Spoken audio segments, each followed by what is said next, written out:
Erik Halvorsen is our next speaker, and we wanted to particularly thank him because he hosted us at TMCx last year, and it was a wonderful event. I think everybody really enjoyed it. It was a great day. Erik is the director of the Texas Medical Center Innovation Institute at TMC, and also the director of the BioDesign Fellowship Program. This program has expanded almost exponentially over the last couple of years in terms of the number of startup companies and teams that have come into this program. And Erik's going to talk about that. But in particular, also, this is kind of a extension of what Gabriella Rose started talking about this morning in terms of the innovation corridor, stretching from the Texas Medical Center all the way downtown. And indeed, TMCx and the BioDesign Program certainly is an anchor to that. So Erik, thank you for attending this afternoon. You have the stage.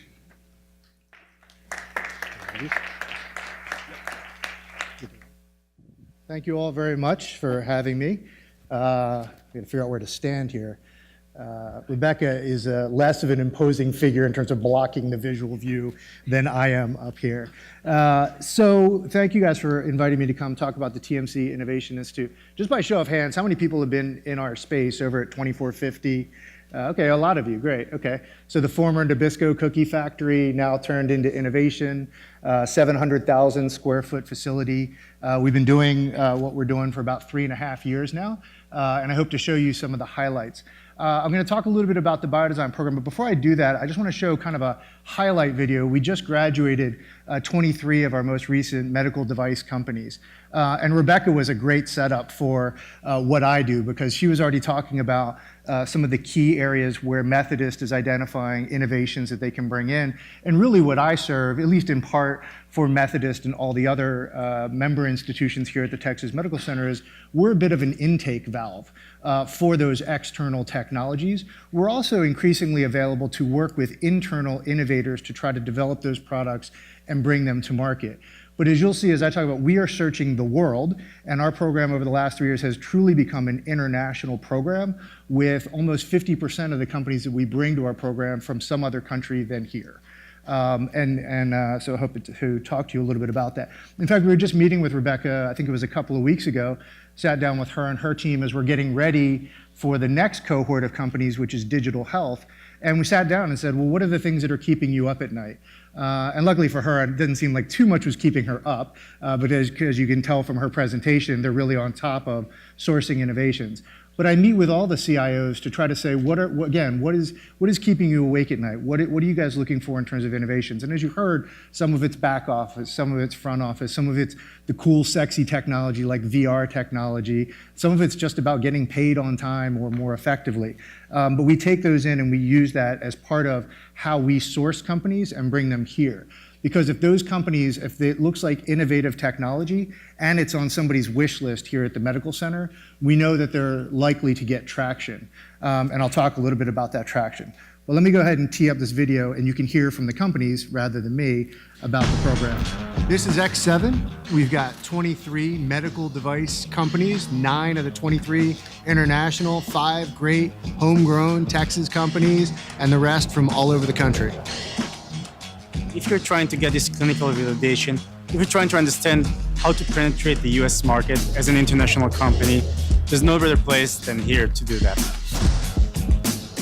The Texas Medical Center offers an extremely efficient platform for going from prototype to actual feasibility. We have 70 plus hours of curriculum, 250 plus advisors, 2 great strategists on staff, Lance and Gwen. They find out exactly what the companies need while they're here, and they plug them in. The first day we were in TMC, we were able to meet with the head of emergency from a number of different hospitals. I got appointments at Texas Heart, MD Anderson. I've been inside Methodist. I've been inside the VA.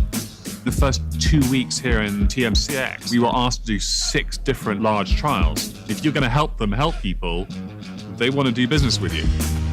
A typical accelerator company with seed, pre-seed funding does really well through our curriculum, but those later stage companies are getting just as much, if not more traction because they can roll out directly into the hospital system. We're not going to bring a company in that doesn't already have an established market fit. We go to our member institutions and we ask them what they're looking for. People that we could have cold emailed for the next 10 years and never got close to. We've actually been approached by people outside of the medical industry. NIH, for instance, NASA. I had never considered that our technology might wind up in space. Whether it's from Johnson & Johnson or clinicians within the hospital, we bring in the world's leading experts. They had 4 procurement people from different hospitals come here and just explain the process. They're going to review my product to see how it fits on the shelf, what's the box like, not just how it works with a patient.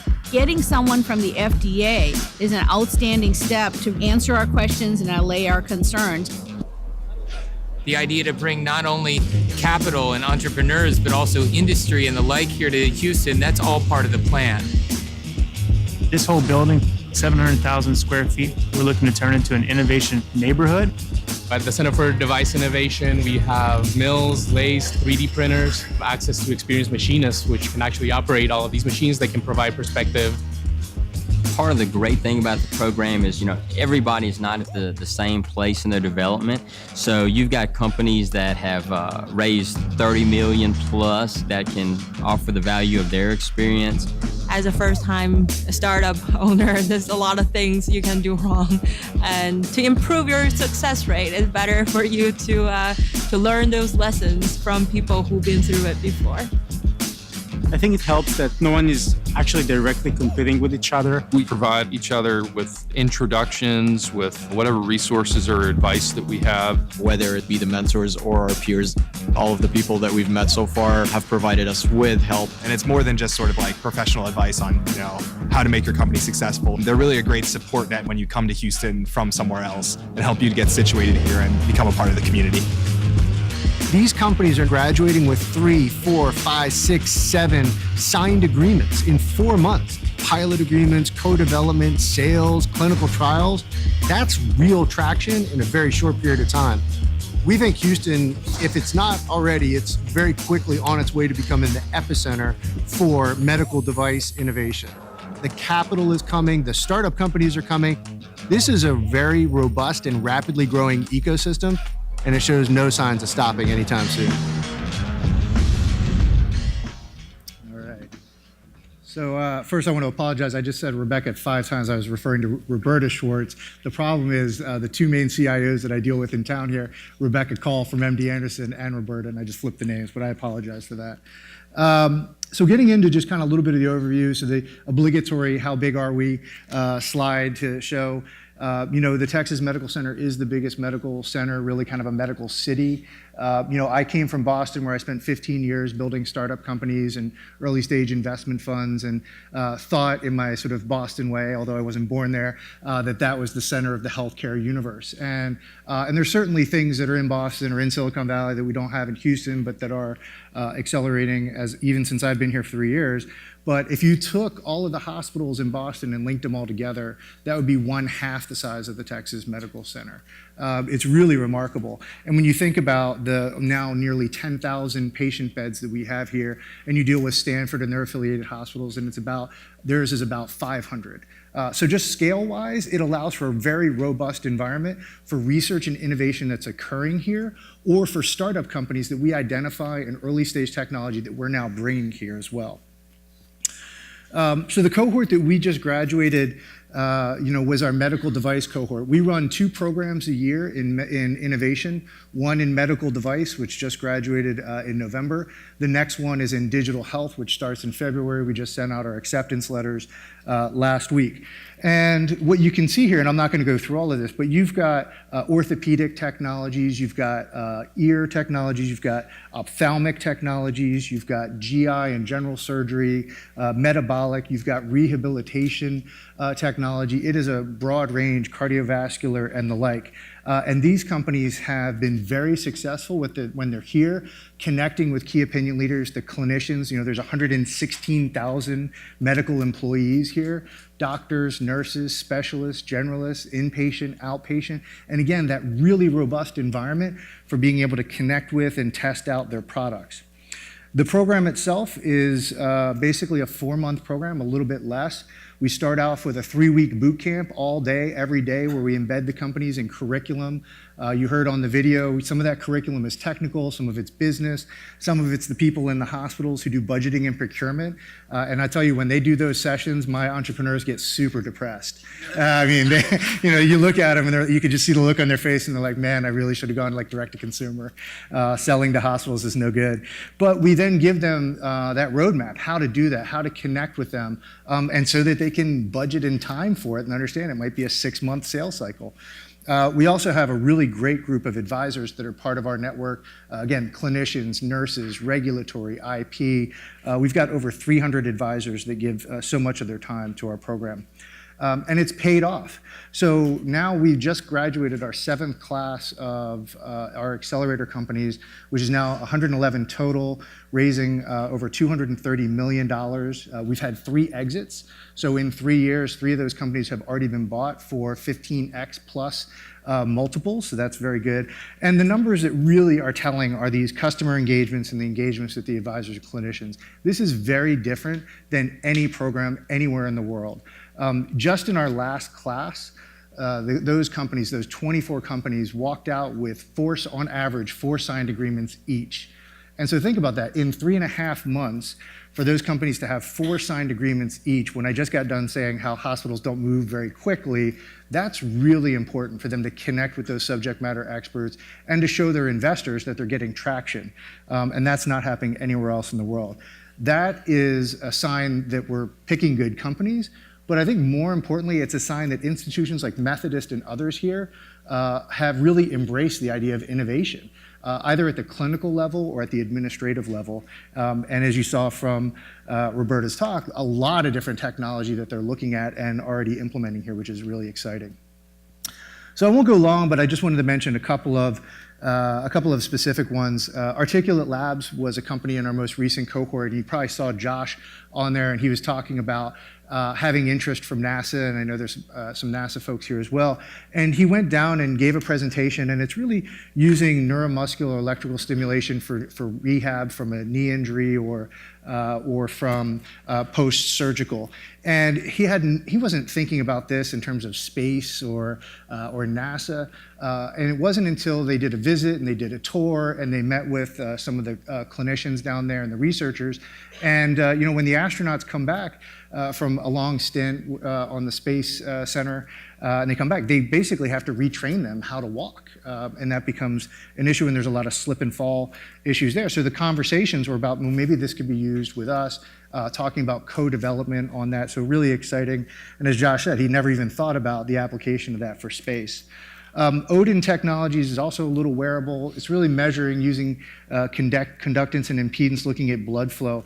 And the main application of this, which is really interesting, and it wasn't until we connected really with the vascular surgeons, was about using this to identify compartment syndrome. And so if you have a major fracture or trauma, and you end up developing compartment syndrome, which is due to kind of the leakage of the blood and the fluid into that, the detection techniques for that are pretty primitive. You're kind of looking at it, you're like, that's inflamed, that's swollen, and I think you have compartment syndrome. Then they have to go in and do a very painful fasciotomy to remove all of that dead tissue. This can be worn directly, immediately after the surgery, and basically give you warning signs that that compartment syndrome is developing before you ever have the symptoms, which would allow for earlier intervention. And a lot of the trauma surgeons around here were very excited about that.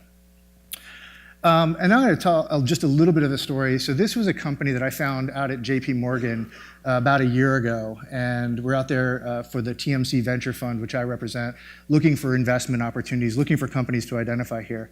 And the gentleman comes in, he wheels himself in his wheelchair, introduces himself. He says, "Hi, I'm Richard. I'm the CEO of Sauna Health." And then proceeds to tell me an absolutely amazing and very sad and tragic story. Richard was a very robust, vital, he still is, an adventurous soul. And he actually was in an off-road vehicle accident, driving 4x4 over dunes and flipped it and severed his spine and became a paraplegic. And as if that wasn't bad enough in terms of the tragedy there, he developed significant, severe neuropathic pain as a result of that trauma. And neuropathic pain is not responsive to opioid pills, but as he said, it wasn't for a lack of taking opioid pills to try to manage his pain, but it was really not resolving his pain in any way.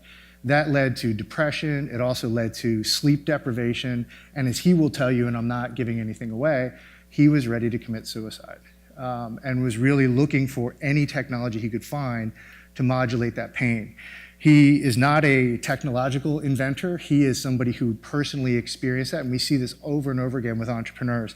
And so we found some technology out there and a number of publications on using combinations of light and sound to almost trick the brain away from feeling that pain. He spent a couple of years building the technology and testing the technology. You put it on, I've put it on as well. It puts you in, as best as I can describe it, a sort of a deep sense of relaxation. I do not suffer from chronic pain, so I couldn't tell you if my pain scores were better or worse. But he wears it 3 times for 15 minutes a day and says he is pain-free.